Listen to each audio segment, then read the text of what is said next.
২৪ গণ অভ্যুত্থান আমাদের সামনে অনেক সম্ভাবনার দরজা খুলে দিয়েছে, যার নেতৃত্বে ছিল তরুণরা। এই তরুণরাই নতুন বাংলাদেশের নেতৃত্ব দেবে। শুধু বাংলাদেশ নয়, এখানে আমার একটা কথা, আমরা শুধু বাংলাদেশের কথা বলছি। আমরা নতুন প্রজন্মের কাছে বাংলাদেশ একটা অংশ, গুরুত্বপূর্ণ অংশ, কিন্তু তারা বিশ্ব নাগরিক।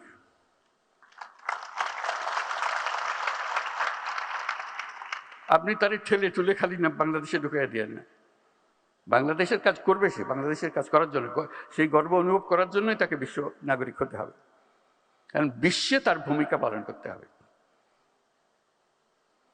আমি একটা প্রচেষ্টা করেছিলাম, ব্যর্থ হয়েছি, বহুবার বলেছি, একটা অ্যাপ বানানো, শুধু একটা অ্যাপ বানানো, নামও দিয়েছিলাম শুভেচ্ছা। এটা হলো বাংলাদেশি যে যেখানে আছে দুনিয়ার, যে যে কাজে আছে, এই অ্যাপের মাধ্যমে বাংলাদেশের সঙ্গে যুক্ত হবার, বাংলাদেশি কে কি করছে তার খোঁজ খবর নেবার একটা সুযোগ হবে। তার বিষয় বৈশিষ্ট্য কি, তারা সেই বৈশিষ্ট্যের আরো কারা আছে তারা একটা সাব গ্রুপ করবে, তারা বলবে আমি তো এই কাজ করি, আমি তো এটা বাংলাদেশে যে কোনো সময় করে দিতে পারি। আমাদের যে অ্যাসেটস সারা দুনিয়াতে ছড়িয়ে আছে এবং তাদের আন্তরিকতার কোনো সীমা নেই, একটু ইশারা দিলে লাভ দিয়ে আছে, কিন্তু আমরা নারাজ তাদের সঙ্গে আলাপ করতে। এই অ্যাপটা এই হচ্ছে করতে করতে আশ্চর্যজনক হলো না। একটা জায়গা আমরা যদি টেকনোলজি এতই বুঝি, এতই আমাদের কৃতিত্ব, এই কাজটা কেন করতে হবে? একটা জায়গা যেখানে আমরা সবাই একত্র হব, যারা ইচ্ছুক তারা পাতে নিজেদের সাব গ্রুপ করবে, আমি এখান থেকে এই সাবজেক্টে আমি করতে পারি, এই কাজটা আমরা তো এটাই রিসার্চ করেছি, এটাই তো বের করেছি, সারা দুনিয়া নিচ্ছি, বাংলাদেশ কেন নেবে না? আমি গিয়ে করে দিয়ে আসবো, বা আমার এখানে পাঠিয়ে দাও, আমি সব ঠিক করে দেবো, আমি থাকার ব্যবস্থা করব, কাজের ব্যবস্থা করবো, ইত্যাদি ইত্যাদি। সম্ভব, বিরাট রিসোর্স একটা। এই রিসোর্সটা আমরা ব্যবহার করতে পারছি না, অথচ আমরা মনে করছি যে প্রযুক্তিতে আমরা অনেক কিছু করে ফেলেছি। বহু করার আছে, বহু জিনিস আছে যেটা আমরা হাতে দিচ্ছি, শুধু গদবান্ধা কথা বারে বারে উচ্চারণ করে যাচ্ছে। আমরা এখন একটা বিশেষ সময় পার করছি। 24-এর গণ অভ্যুত্থান আমাদের সামনে অনেক সম্ভাবনার দরজা খুলে দিয়েছে, যার নেতৃত্বে ছিল তরুণরা। এই তরুণরাই নতুন বাংলাদেশের নেতৃত্ব দেবে। শুধু বাংলাদেশ নয়, তারা গোটা বিশ্বের নেতৃত্ব দেবে। তাদের কোনোটাতে ঘাটতি নাই, আমরা শুধু টেনে রাখছি, তাদেরকে টেনে ধরছি। তাদেরকে ছেড়ে দিলে সে ঘড়ির মতো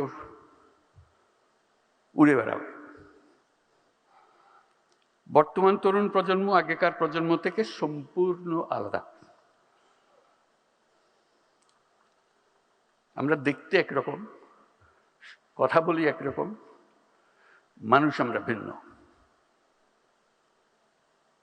সে আমাকে অনেক পেছনে ফেলে চলে গেছে, যেহেতু আমি এত কম স্পিডে হাঁটি, সে আমার সঙ্গে পাল্লা দিতে পারে না, সে বিরক্ত হয়ে আমার ছেড়ে চলে যাচ্ছে। আজকের তরুণরা পৃথিবীর ইতিহাসের সবচেয়ে শক্তিশালী প্রজন্ম। এটা বিশ্বব্যাপী যে প্রজন্ম, এটা পৃথিবীর ইতিহাসে এত শক্তিশালী প্রজন্ম আর হয় নাই, এমন শক্তিশালী। তারা কি সর্বকালের শক্তিশালী? না, সর্বকালের শক্তিশালী না। এর পরের প্রজন্ম এর থেকে আরো বেশি শক্তিশালী হবে। এই দুই প্রজন্মের মুখ দেখা দেখি হবে না, এরকম অবস্থা। এর কথা এরা বুঝবে না, এইভাবে এটা চলবে।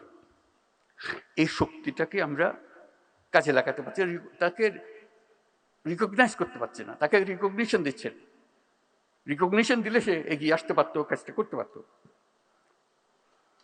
এই যে পরিবর্তন, এই যে শক্তিশালী হয়েছে, তার এসেন্সটা হলো প্রযুক্তি, যেটার বিষয়ে আমরা আলাপ করছি। ওর কারণেই সে ভিন্ন। সে আমার ছেলে, আমার মেয়ে, কিন্তু ওই যে বললাম, তার কাছে আমি গুহাবাসী। যেহেতু তার কাছে